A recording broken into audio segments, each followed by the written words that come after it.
This is AI.R. Artists in Residence Broadcasting, coming to you once a week from New York City. Hello, I'm John Cullum, and this is my wife, Emily Frankel, and we're going to do a blog for you today. And Emily, what are we going to do? Well, I was remembering an interesting lunch that we had. Oh, we've had a lot of interesting lunches. Well, this was a lunch. This could be anything. This was a lunch with a very, very, very famous man. Uh-huh. That anybody would just love to have lunch with. Yeah. It was Tennessee Williams. Yeah, well, that was a run. That wasn't just any lunch. That was an extraordinary. And we had a lunch. Purpose behind right. it. Mm-hmm. We wanted to do. You were beginning to make an acting career. Yes, I was. And we'd done a show down on Off-Broadway that you had written, and it was a wonderful part for you. People in show business make long goodbyes. And it was, and so we were interested in your career as an actress. Well, we were looking for what to do next that we could do together. And this play was called, well, The Night of the Iguana was what we were interested in. That's right. I liked the idea of John playing Richard Burton's role. Yes. And me playing the role that Deborah Karr.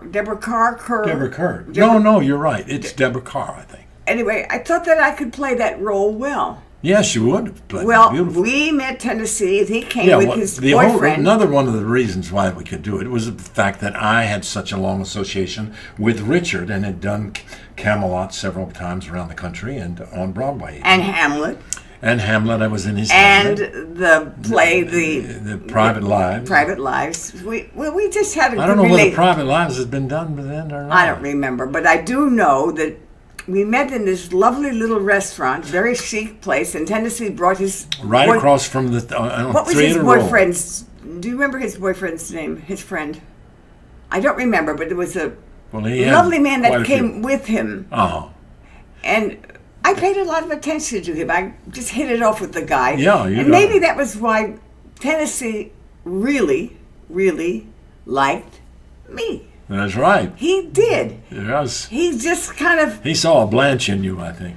Blanche Dubois from... I don't know what he saw. He just really focused on me and what I ought to do. And he kept commenting about the fact that it would be interesting. Very interesting.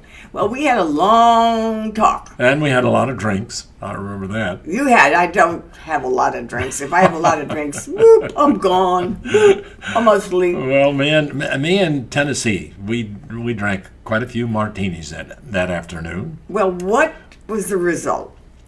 Well, the result was that Tennessee Williams gave us the rights to do Night of the Iguana in New York City. Right. And but he said, I wish you wouldn't do it. I'd rather give you the rights to 3 little one-act plays that no one has ever seen.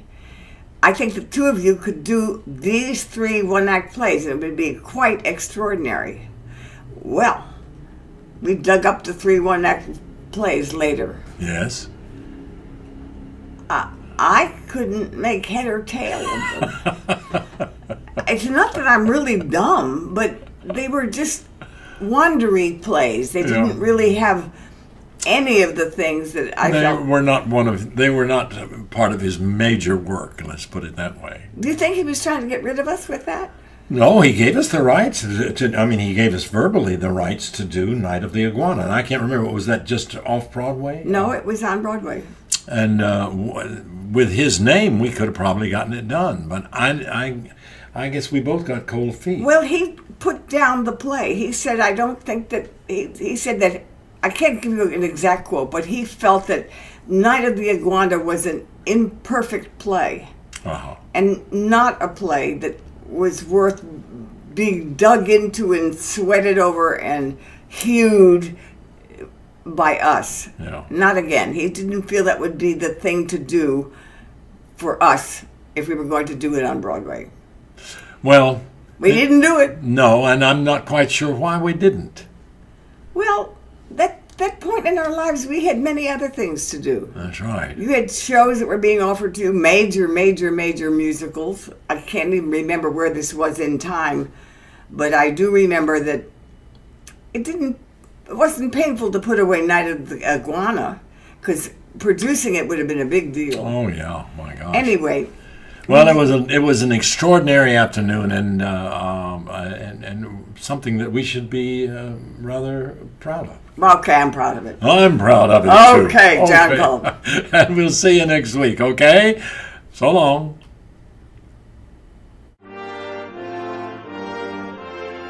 This is AI.R. See you next week.